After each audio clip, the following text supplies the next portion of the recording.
So this is a short presentation on heterotopic ossification. Uh, Heterotopic ossification is almost used synonymously with the word myositis ossificans. Um, there's a slight difference though. In heterotopic ossification, it's defined as a bone formation in any non-osseous tissue. If the bone is formed within muscle tissue, it's termed myositis ossificans. Most of the time, that's where it happens, is in muscle tissue. Now, this is all on page 666 to 668 in your textbook.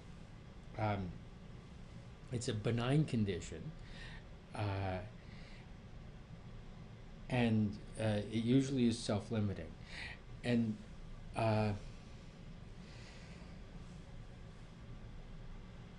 it's the formation of bone in inappropriate places, usually after a trauma. This X-ray shows an example of it, a rather famous example of it. I've seen this photograph, this X-ray, in a number of different textbooks. So this is obviously just inside the femur, in the adductor muscles, and what you have is this bone that is this bone tissue that is growing within the muscle tissue. Now, in order to understand this, you have to go back to what you learned in physiology about fracture healing. What happens in fracture healing is that the first stage of fracture healing is a hematoma. What happens is when the bone breaks, blood vessels are severed and there is a big blood clot called the hematoma. And then that hematoma turns into granulation tissue. It starts to differentiate, becomes granulation tissue, and then blood vessels invade that granulation tissue, and then shortly thereafter, fibrocytes and chondrocytes lay down the soft callus, and then through process of ossification, osteoblasts start laying down bone, and the fractured bone is then healed, and it's called the bony callus, and then remodeling takes place, and the bone is back to normal. That's a normal process. But you can imagine that if there's a blunt trauma to an area, that you could get bleeding in the skeletal muscle. And if you get bleeding in the skeletal muscle, what happens is that you end up with a hematoma. Now, if that hematoma happens to come into contact with the periosteum of a bone, and especially if the bone has had some trauma to it as well in the same trauma, then what happens is that all the things that would cause normal bone healing of a fracture start to happen in the hematoma of the contusion in the muscle tissue, or in the soft tissue surrounding that bone. Like I said, if it's in other soft tissues, if it's connective tissues and that kind of thing, it's called heterotopic ossification. If it happens in the muscles, it's a subtype of heterotopic ossification called myositis ossificans. So this could be connected to the bone by a stalk, because it's to the periosteum. So it really is involving osteoblasts laying down bone inappropriately, in an inappropriate place. Now, the usual cause of this is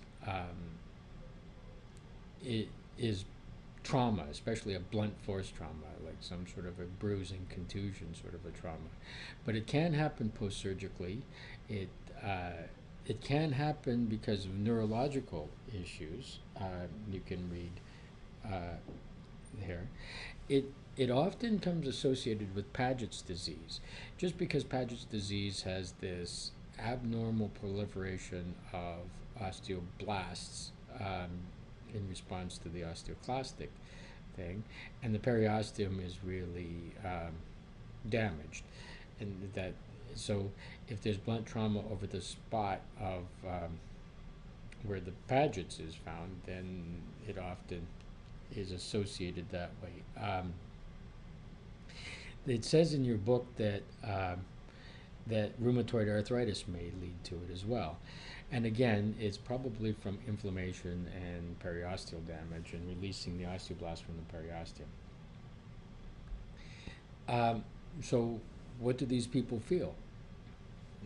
It's bruised first, and then they start to feel like a hard lump at the site of the bruise. If this is large enough, it can limit the range of motion. You can imagine that x-ray that we saw on the third slide is probably going to limit the adduction of that particular thigh. It just gets in the way, physically gets in the way. It stops the muscles from reacting properly. It's, from what I understand, it's usually not painful except in that early inflammatory stage, in the acute stage.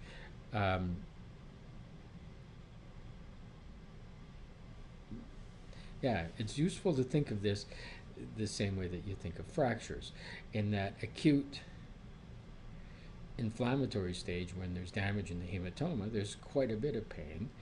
In the healing stages, there's not very much pain at all.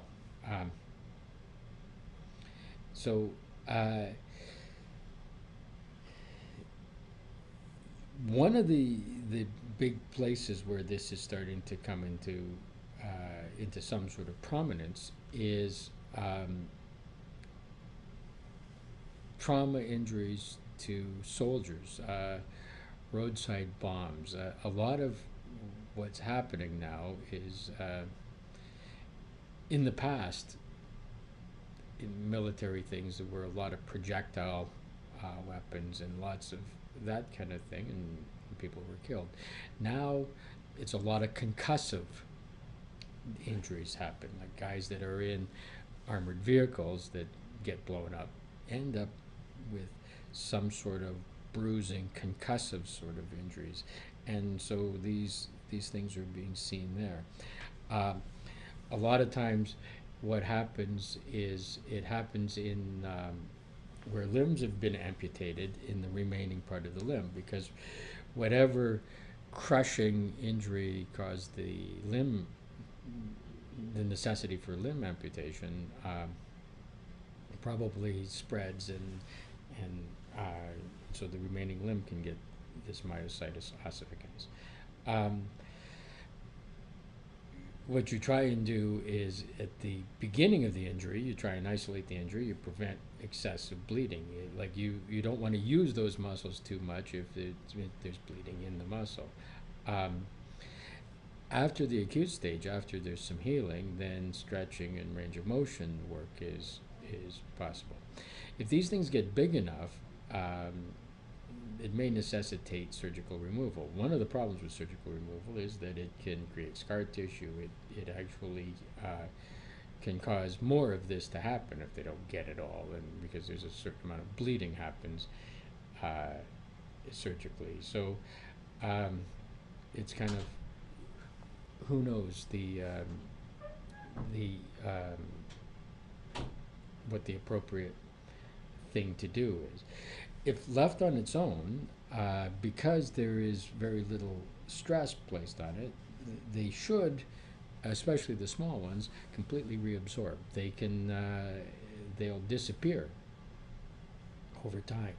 It's the really large ones that maybe need intervention. If they're going to do surgery, uh, then what they have to do is right after that use a lot of radiation, non-steroidal anti-inflammatories and that kind of thing to make sure that there's no reoccurrence.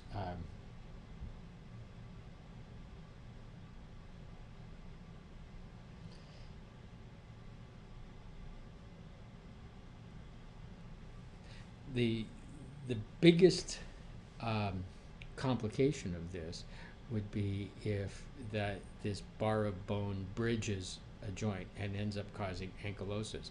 It almost can be like a joint immobilization, the same way that they would do surgery by putting a sliver of bone that crosses. Uh, that would be that would have serious consequence to the use of that joint, but it may or may not be serious for the person.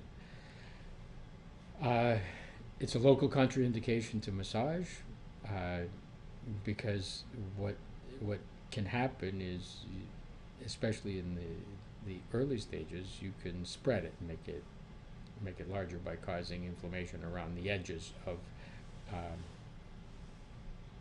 the ossification.